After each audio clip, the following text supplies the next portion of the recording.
നമസ്കാരം. രണ്ടാം മോദി സർക്കാരിന്റെ കാലത്ത് മോദിയുടെ മന്ത്രിസഭയിൽ ഒരു പുനഃസംഘടന മോദി വരുത്തുമായിരുന്നു. അതായത് മന്ത്രിപദത്തിൽ മികച്ച രീതികൾ കാഴ്ചവെക്കാൻ സാധിക്കാത്ത മന്ത്രിമാരെ ആ സ്ഥാനത്ത് നിന്നും മാറ്റുന്ന രീതി മോദി സ്വീകരിക്കാറുണ്ട്. അതേ തീരുമാനം തന്നെയാണ് നരേന്ദ്രമോദി ഇക്കുറിയും പ്രയോഗിക്കാൻ പോകുന്നത്.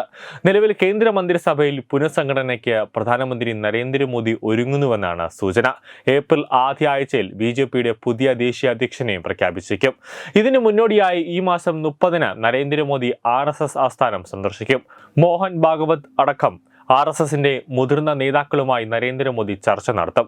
RSS സംഘടനാ തലത്തിൽ പ്രവർത്തിക്കുന്ന ഏതാനും നേതാക്കളെ കേന്ദ്ര മന്ത്രിസഭയിൽ ഉൾപ്പെടുത്തിയേക്കുമെന്നാണ് റിപ്പോർട്ടുകൾ. മെയ് മാസമോ ജൂൺ ആദ്യവാരമോ മന്ത്രിസഭ പുനഃസംഘടന ഉണ്ടായേക്കും. അതോടൊപ്പം പുതിയ BJP ദേശീയ അധ്യക്ഷന്റെ കാര്യത്തിൽ RSSന്റെ അഭിപ്രായം തേടും. RSSന്റെ അനുഗ്രഹവും പിന്തുണയും ഉറപ്പാക്കുക എന്നീ ലക്ഷ്യങ്ങളുടെ ആണ് മോദി ഒരു സന്ദർശനത്തിന്റെ പിന്നാമ്പുറം.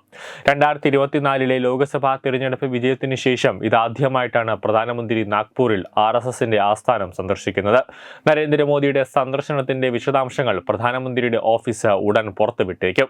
റഷ്യൻ ഭാഗിലെ സ്മൃതി ഭവനിലെത്തി ഹെഡ്ഗേവാറിന് ആദരമർപ്പിക്കുന്ന നരേന്ദ്രമോദി ബുദ്ധ കേന്ദ്രമായ ദീക്ഷാഭൂമിയും സന്ദർശിക്കും. സ്വകാര്യ നേത്രരോഗ ആശുപത്രിയുടെ ശിലാസ്ഥാന ചടങ്ങിൽ RSS മേധാവി മോഹൻ ഭാഗവതിനൊപ്പം പ്രധാനമന്ത്രി നരേന്ദ്രമോദിയും പങ്കെടുക്കുമെന്നാണ് റിപ്പോർട്ടുകളുള്ളത്.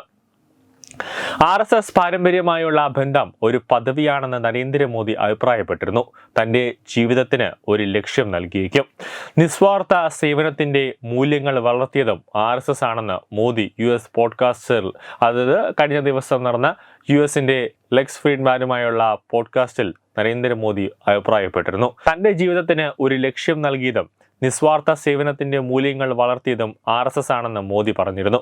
RSSൽ നിന്നും ജീവിത മൂല്യങ്ങൾ പഠിച്ചതിന്റെ ഭാഗമാണ് നിസ്വാർത്ഥമായ സാമൂഹ്യ സേവനം മാർഗമാക്കിയ മറ്റൊരു പ്രസ്ഥാനവുമില്ല. RSSന്റെ പ്രവർത്തനം പഠിച്ചാലേ അതിന്റെ മഹത്വം മനസ്സിലാക്കാനാവൂവെന്ന് നരേന്ദ്രമോദി പറഞ്ഞു. രാജ്യത്ത് വിദ്യാഭ്യാസത്തിലും ആരോഗ്യരംഗത്തും സംഘം വലിയ സംഭാവനകളാണ് നൽകിയത്. ഇടതുപക്ഷ തൊഴിലാളി യൂണിയൻ ലോകത്തിലെ തൊഴിലാളികളെ ഒന്നിക്കൂവെന്ന് പറയുന്നു. അതേസമയം RSS അനുബന്ധ തൊഴിലാളി യൂണിയൻ തൊഴിലാളികളെ ലോകത്തെ ഒന്നിപ്പിക്കുമെന്നാണ് പറയുന്നത്. സാമൂഹ്യ സേവനത്തിലെ RSS പഠിപ്പിക്കുന്ന മൂല്യമാണ് ഇതിലൂടെ പ്രതിഫലിക്കുന്നതെന്നും മോദി അഭിപ്രായപ്പെട്ടു.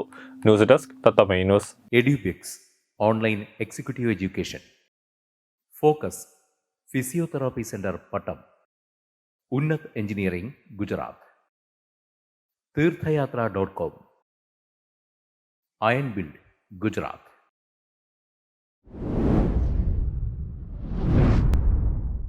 തുമ്പമൺ ശ്രീ വടക്കുംനാഥൻ ക്ഷേത്രം, അമ്പലക്കടവ്, പത്തനംതിട്ട. ശ്രീമദ് സ്കന്ദപുരാണ മഹാസത്രം 2025 മെയ് 11 മുതൽ 18 വരെ.